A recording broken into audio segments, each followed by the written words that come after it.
This is Isaac's MX5. There's a video on this car, link below, in completely standard form in terms of the engine. It was meant to be 115 horsepower, but 32 years later and 75,000 miles, it has got now 107 horsepower, which is slightly different to the result you'll see in that video because I've now added environmental corrections. More about that at the end of the video. Since then, he's got a 4x2x1 stainless manifold, and using parts and a TIG welder, he's created an exhaust system from the manifold all the way back to the back end of the car. It's very nice, it looks very smart, it sounds great. How much is it going to add to his 107 horsepower with no other alterations to the engine? What do you expect the power to be? I reckon at least 5 more, so like what, more. 112, 114 maybe. There are some like manifolds that say you can get 10 horsepower just from the manifold, but you never know how true that is. Yeah, okay. Right, shall we have a look? Let's have a look.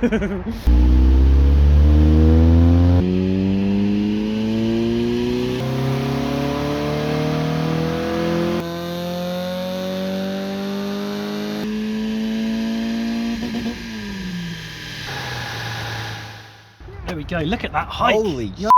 That's mad! It's good, isn't it? Yeah, so your best was 121.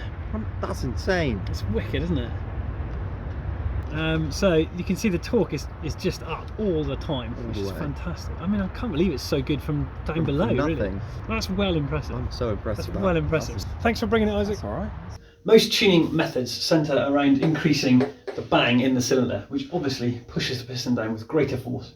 All of those will have you burning more fuel, and that's fine, you're going to get more power for it. But there is a tuning method you can do to get free power at no cost to fuel or efficiencies. Isaac's engine is not making any more power internally. The piston, which is doing the work at any one time, is still producing almost exactly the same power. But the piston that's wasting it, pushing gas out of the exhaust, is doing less work. It's having an easier time. The routing is straighter. There's less tight corners for the gas to turn. The diameter is larger, so there's less turbulent flow, and that's less restrictive. And thirdly, there's a pulse tuning effect with the 4x2x1 manifold.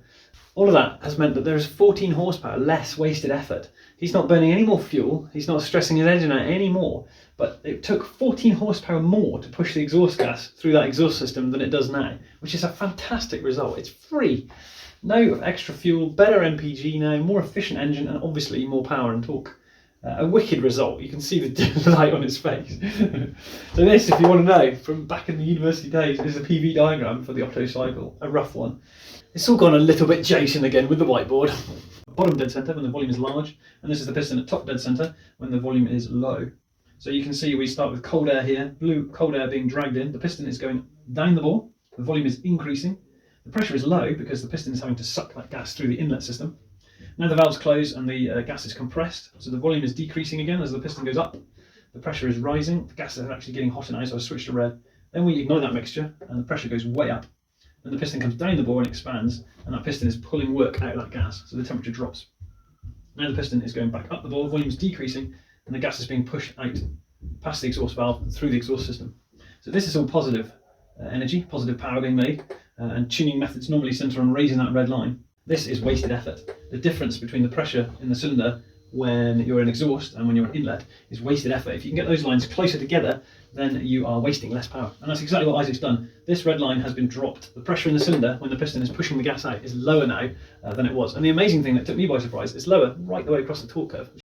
There you go, a little bit of science. In my first year of operating, I wanted to measure the power of the car on the day and give you an unaltered power, exactly what the car made on that day. And this year I've changed that. I'm now adding an environmental correction. It's DIN 70060, which is an industrial standard from Germany, which all the car manufacturers use for quite a number of years. They've now moved on to something different, but that's what I've chosen to use. So if the pressure is very high, you will make more power. If the temperature is very cold, you'll make more power. So what this standard sets out to do is to correct that power to a standard condition. So if it's a low pressure car and your car makes less power, the environmental correction will correct up slightly. If it's a very high pressure day, the environmental correction will correct your power down slightly. So it's only a couple of percent at most. So when I first measured Isaac's car, it made 106, and that was exactly the power that it made on that day, but that's not really comparable because the conditions will be different when he came back with his new exhaust. So I reran the data from the first test with the environmental corrections from that day, which are recorded in the little kit over there. And then corrected power was 107 horsepower on that occasion. And then the new data, the 121 horsepower, is also corrected So you've got a real like-for-like comparison then, you see. So for 2025 I will be running environmental corrections unless your car is modern and turbocharged, in which case it always sets a preset pressure anyway. So there you go, a little boring story about environmental corrections.